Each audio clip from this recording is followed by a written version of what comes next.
कुलपति प्रोफेसर गंगाधर पंडा वियोग में श्रद्धांजलि सभा अनुष्ठित हो जाइछि।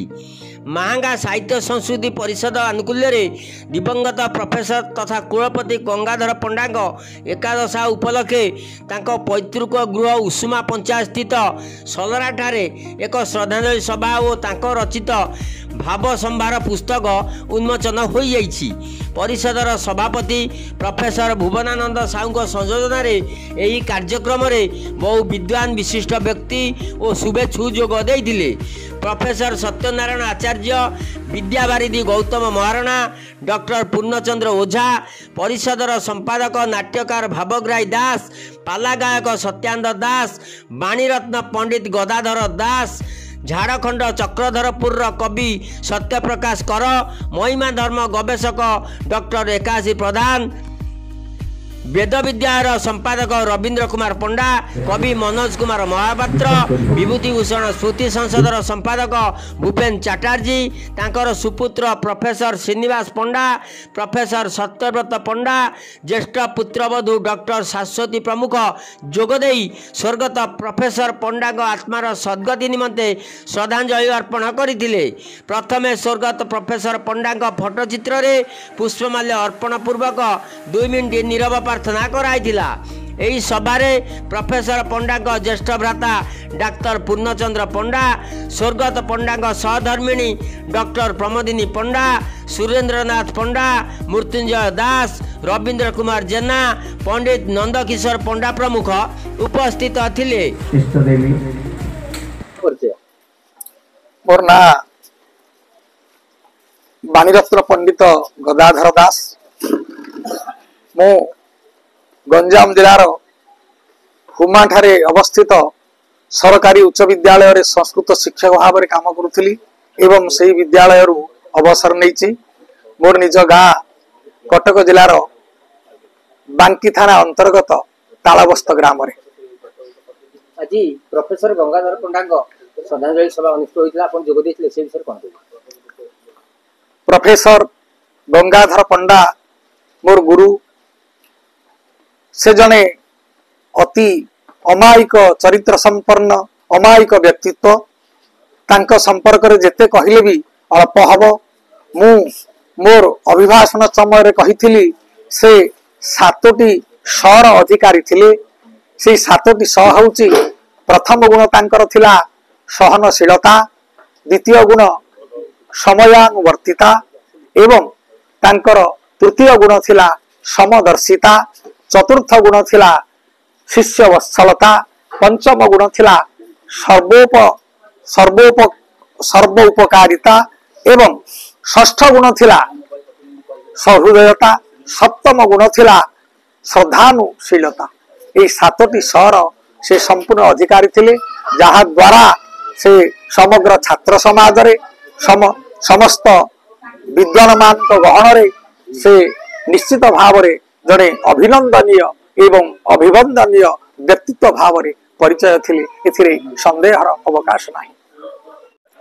मु डॉक्टर गौतम महारणा, अवसर प्राप्त शिक्षक एवं संपादक गुरुपूजन समिति सालेपुर। आज प्रोफेसर गंगाधर पंडा श्रद्धांजलि सभा अनुष्ठित होइतिला, प्रोफेसर गंगाधर पंडा यही महांगा माटी रे 1957 मसीह जन्म नहीं, किंतु आम घर सालेपुर तांको सहित ये परिचय हो नाला। महाप्रभु जगन्नाथ कृपारू मुझे सदाशिव केंद्रीय संस्कृत विद्यापीठ रे संस्कृत अध्ययन करने गली से प्रोफेसर पंडा शिक्षा शास्त्री विभाग में अध्यापक थिले। पिलामानू भल पाइबा, अनुष्ठान को भल पाइबा, तांकर नम्रता गुण, तांकर जो मधुबला संभाषण से समस्त को आकृष्ट करुवा, से अति लोकप्रिय हमार से हूँ गोटे बड़ कारण। एवं ता व्यतीत समाज सेवा प्रति आग्रह थिला।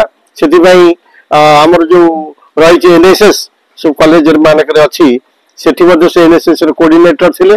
मुझे वॉलंटियर माने की वॉलंटियर भाव में कार्य करुली, जो सहित आत्मीयता बढ़ी जो से गाँव को आसती सब मत कही था जिते दूर थे भी से फोन करती संभाषण रहे।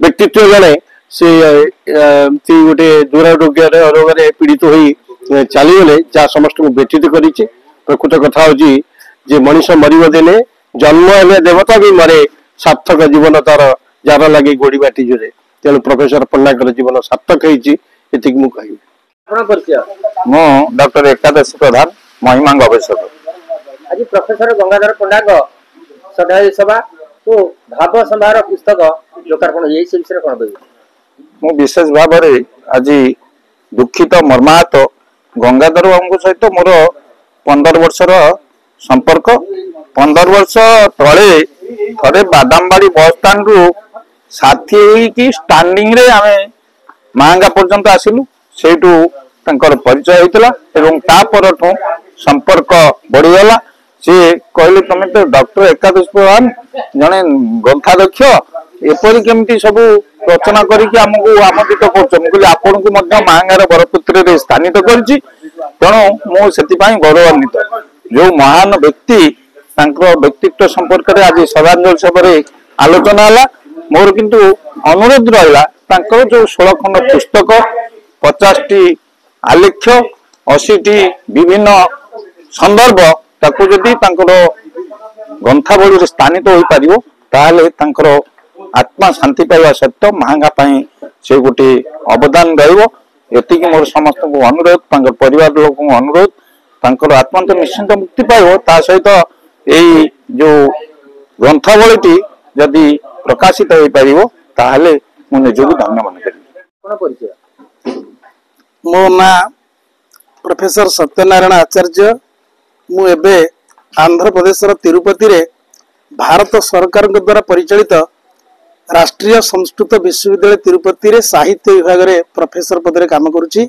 सही विश्वविद्यालय 18 वर्ष धरी विभिन्न पदवी रे विभागाध्यक्ष भाव रे कुलानुशासक भाव रे कार्य करिबा परे एबे मु चीफ विजिलेंस ऑफिसर पद रे मध्ये अतिरिक्त दायित्व वहन करूची आज महांगार प्रोफेसर गंगाधर पंडा श्रद्धांजलि सभा तो पुस्तक उन्मोचन कराई से विषय कौन स्वर्गत प्रोफेसर गंगाधर पंडा महोदय जने दिव्य विभूति महांगा को जदि संस्कृत रे कहबा महान ग्राम ए महान ग्रामर से महाविभूति 1983 डिसेम्बर मासरु सार हमकु परिचित थिले भल पाउथिले शेष निश्वास पर्यंत भल पाउथिले आज ए श्रद्धांजलि सभा रे जोगदेई मु निजको धन्य मन करूची मोर मने पडुची जयंती ते सुकृतिनः रससिद्धा कविश्वरः नास्ति येषां यशक्काये जरा मरणजं भयम हुए तो गुरुदेव श्रीयुक्त स्वर्गत पंडांकर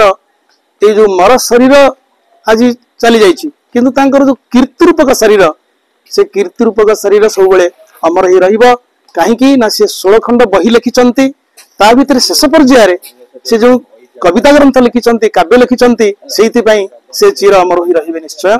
आउ गोटे कथा मु कहिबी अति बड़ी श्री जगन्नाथ दास गोस्वामी भागवत गोटे पद कथा कहिचंती गोटे पद कथा मनुष्य मध्य साधु प्राणी मरण काले जहा जानी जेतेबे तांकर ज्येष्ठ पुत्र मते फोन कले रात 10टा हिथिबो सेदिन मु बलांगीर शहर रे थिली भवानीपाटना रे विश्व संस्कृत दिवस पालन अवसर रे अतिथि जाइथिली एवं सेदिन गोटे पर्व दिवस थिला आपण जानिछंती शून्य वामन जन्म भगवान वामनंकर अवतार दिन थिला तेणु से पवित्र मुहूर्त से पवित्र मुहूर्त से स्वर्गारोहण करिसंती मनुष्य मध्य साधु प्राणी मरण काले जहा जानी यही भागवत वाणी मध्य आज मन पड़ुची निश्चित भाव से जन दिव्य विभूति दिव्यात्मा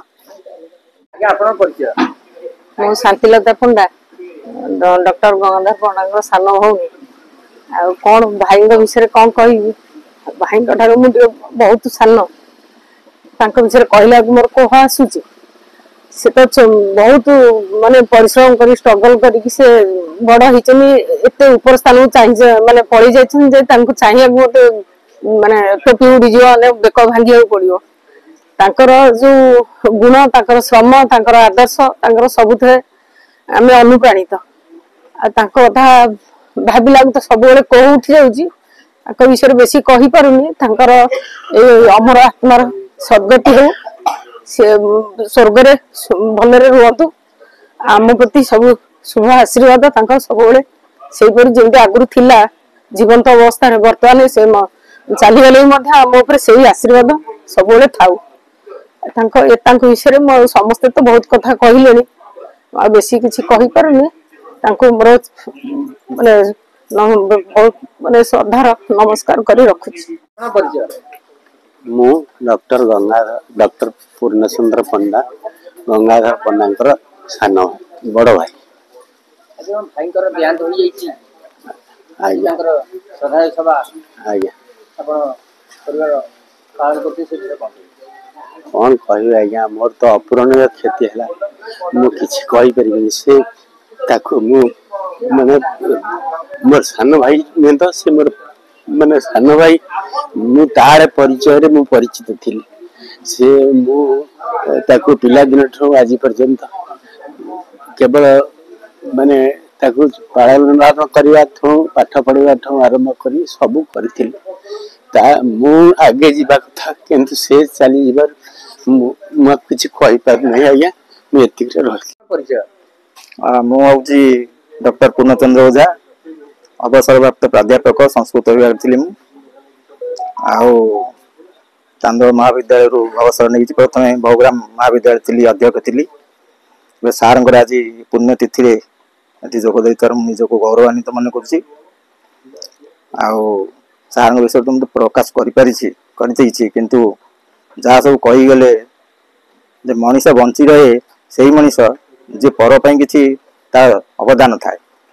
ସଂସ୍କୃତ ଗୋଟେ କଥା ଅଛି, ଯସ୍ମିନ୍ ଜୀବତି ବହବ ଜୀବନ୍ତି ସ୍ୱତ୍ର ଜୀବତି କାକୋପି କିଂ ନ କୁରୁତେ ଚଞ୍ଚୁଆ ସୋଦର ପୂରଣ। ଯାହାର ବଞ୍ଚିବା ଦ୍ୱାରା, ଯାହାର ରହିବା ଦ୍ୱାରା ଅନ୍ୟମାନେ ଉପକୃତ ହୁଅନ୍ତି, ସେଇ ଲୋକ ହିଁ ସଂସାରରେ ବଞ୍ଚି ରହୁ। ତା ନହେଲେ ଆମେ ଖାଇ ପିଇ ଯେମିତି କାଉଟିଏ ସକାଳୁ ଉଠିଲେ ତାର କେବଳ ଖାଦ୍ୟ ଅନୁସାରେ ରହେ, ଖାଦ୍ୟ ସଂଗ୍ରହ କରେ, ଖାଦ୍ୟ ଖାଏ, ତାପରେ ତା ଜୀବନ ଚାଲିଯାଏ, ସେ କିଛି କରିପାରେ ନାହିଁ। ତେଣୁ ସେମିତି ମଣିଷ ଏଠି ଆସିଛି କେବଳ ଖାଇ ପିଇକି କେବଳ ସଂସାରରୁ ଯିବା ପାଇଁ ନୁହେଁ। ସ୍ୱକର୍ମ ସୂତ୍ରେ ଗ୍ରଥିତ ହୋଇ ଲୋକ, ଭଗବାନ କହିଛନ୍ତି କର୍ମ ରୂପକ ସୂତ୍ରରେ ମଣିଷ ବନ୍ଧା। ଏଠିକି ଆସିଛି କିଛି କର୍ମ କରିଯିବ। ସେ କର୍ମ ସୁକର୍ମ, ବିକର୍ମ, କୁକର୍ମ, ଏମିତି 4 ପ୍ରକାର କର୍ମ ଅଛି। ଯୋଉ କର୍ମ ଦ୍ୱାରା ସେ ତାର ଭଗବତ ପ୍ରାପ୍ତି ହେଇଥାଏ, ମଣିଷ ଲୋକ ଯୋଉ ମୁଖ୍ୟ ପ୍ରାପ୍ତି ଘଟିଥାଏ। ଲୋକ ସବୁ ଜିନିଷ ଚାହିଁବ, କିନ୍ତୁ ଶେଷ ଜିନିଷ ଯୋଉଟା ମୁଖ୍ୟଟା, ସେ କଥା ଲୋକ କେହି ଚିନ୍ତା କରେ ନାହିଁ। ତା ଶେଷ ବେଳକୁ ମଣିଷ ଚିନ୍ତା କରେ, ସେତେବେଳକୁ ଆଉ ସମୟ ନଥାଏ। ତେଣୁ କେମିତି ଯିବ, ଯାହା ସେ କହିଗଲେ ଯେ କର୍ମ, ଯୋଉ ସୁକର୍ମ, ସେ ସୁକର୍ମ ଦ୍ୱାରା ଭଗବାନ କଣ କର୍ମ ଉପରେ ଗୁରୁତ୍ୱ ଦେଇଛନ୍ତି ଗୀତାରେ, ଯେ କର୍ମକୁ ନେଇ ମଣିଷ ଜନ୍ମ, କର୍ମ ଅନୁସାରେ ମଣିଷ ଦୁଃଖ ସୁଖ ଭୋଗ କରେ। ସ୍ୱକର୍ମ ସୂତ୍ରେ ଗ୍ରଥିତ ହୋଇ ଲୋକ, ଦୁଃଖସ୍ୟ ସୁଖସ୍ୟ ନପୋପି ଦାତା ପରୋ ଦଦାତି ଇତି କୁବୁଦ୍ଧିରେ ସା ଅହଂ କରୋମି ଇତି ବୃଥାଭିମାନ ସ୍ୱକର୍ମ ସୂତ୍ରେ ଗ୍ରଥିତ ହୋଇ ଲୋକ। ଯେ ଲୋକ କେହି କାହାକୁ ଦୁଃଖ ଦିଏନି, କେହି କାହାକୁ ସୁଖ ଦିଏନି। ନିଜ କର୍ମ ଅନୁସାରେ ଲୋକ ସୁଖ ଦୁଃଖ ଭୋଗ କରେ। ତେଣୁ ଲୋକ ଆସି ତାର କର୍ମ କରିବ। ତେଣୁ ସେଇ ଲୋକକୁ ଆମେ ମନେ ରଖିଥାଉ, ଯାହା ପୁରାଣ ସାର କଥା ହଉଛି ପରୋପକାରାୟ ସ୍ୱର୍ଗାୟ। ସେ ସମସ୍ତର ସେ ସବୁର ଗୁଣର ଅଧିକାରୀ ଥିଲେ Panda sir, professor doctor Gangadhar Panda ମହୋଦୟ। ସେ ଦିବଙ୍ଗତ, ତାଙ୍କୁ ପରମାତ୍ମା ତାଙ୍କ ସ୍ଥାନ ନିଶ୍ଚିତ ଦେଇଦେବେ, ଏତେ ସମୟ ନାହିଁ। ତେଣୁକରି ଆଜି ମୁଁ ତାଙ୍କର ଏଇ ଅବସରରେ ପୁଣ୍ୟତିଥିରେ ତାଙ୍କର ଅମର ଆତ୍ମା ଉଦ୍ଦେଶ୍ୟରେ ସଦ୍ଗତି ତାଙ୍କର କହୁ, ଏହା ପରମାତ୍ମା ପ୍ରାର୍ଥନା କରୁଛି। ମାହାଙ୍ଗାରୁ ବିଜୟ କୁମାରଙ୍କ ରିପୋର୍ଟ, ନିର୍ବାଣ ଲାଇଭ।